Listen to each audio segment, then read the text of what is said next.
Hey, KenDeep here again with a short video on the UI for Guilty Gear Strive.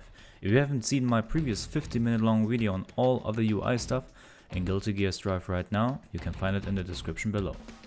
Just to reintroduce shortly who I am, I've been a fighting game player since 2005ish, and I'm currently working my full-time job as a UI designer in the games industry, which makes me feel like it's my responsibility to talk about this. Now, the lobby system has quite a few problems. Let's maybe start with the biggest one first: how to challenge players. The game is very unclear about how the challenge system works. It only teaches you one approach, and thus makes it seem like this approach is the only one available. It teaches you to wield your weapon and walk up to another weapon wielding player. The big issue with this approach is that it makes it very unclear which player you are currently challenging in your proximity. I've had several cases where I wanted to challenge one player, and it even showing me the bubble of that player, only to get challenged by another. Furthermore, there are way too many points of failure in such a system. The challenged player can freely move without issues while the matchmaking is still loading, while the other player might be forced into idle. This causes inconsistency and makes it really confusing for why a challenge might have failed. There is a second approach to challenging players, which is never really mentioned by the game. You do not wield your weapon and walk up to a player who is wielding. Then you press X to open the user menu and press challenge to battle. Now, besides the fact that this button is sometimes not available or not even visible, and that when you wield your weapon you cannot use this button, this approach also has a couple of issues. First of all, if several users are in close proximity to each other, you cannot choose which user you want to highlight. This fundamentally means that overcrowded lobbies are a nightmare to play in, as your match might take a hot minute to even get started. And overcrowded lobbies are a real possibility, as no player limit is displayed for each floor. Secondly, you never know which player you are actually highlighting.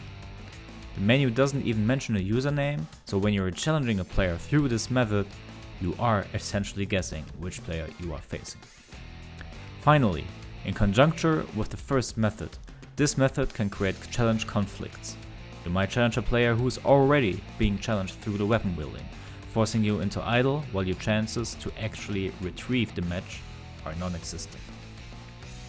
Now, the issue on the lobby system unfortunately do not end here. I will not go into the fact that the lobby system has sometimes disconnected. It's a beta, so that happening should not be a surprise to anybody.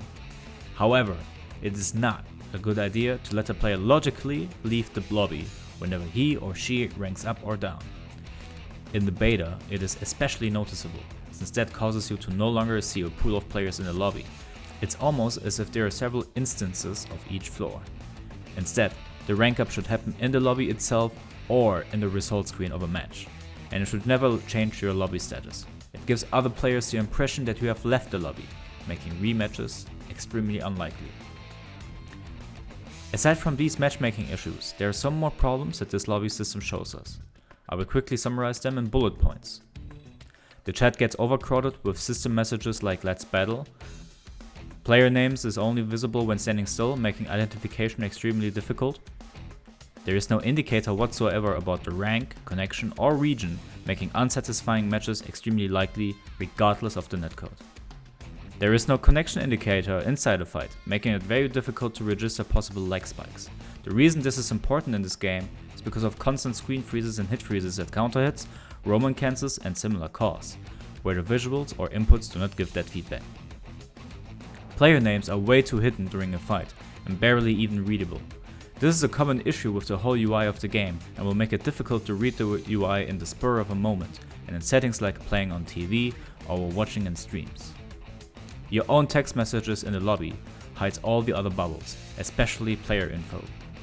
It is really difficult to differentiate between NPCs and other players. There is definitely even more stuff, but that is everything that I wanted to highlight from playing for 1 hour. If I were a newcomer and I would play this kind of lobby in a fully released game, I would probably have stopped playing this game and gone back to something different, even if this game has rollback netcode. I understand that Arxis is trying to test new waters, but all of the UI so far felt like it has been done by an artist who wants to do something new just for the sake of doing something new. They do not address issues from the past lobby systems, and they do not offer something interesting to the experience of playing online. I will not talk about the ranking system itself, since that has less to do with the UI and goes more into a game design territory. As a UI designer, my experiences primarily lie in UI and UX. With that being said, thank you very much for tuning in, and please share this video and perhaps even drop a like. I usually don't care for the like bar too much, but this might have an impact on how serious Arxis takes this feedback. I hope you continue to enjoy the beta as much as possible, even with all the lobby issues present, and I hope to see you soon.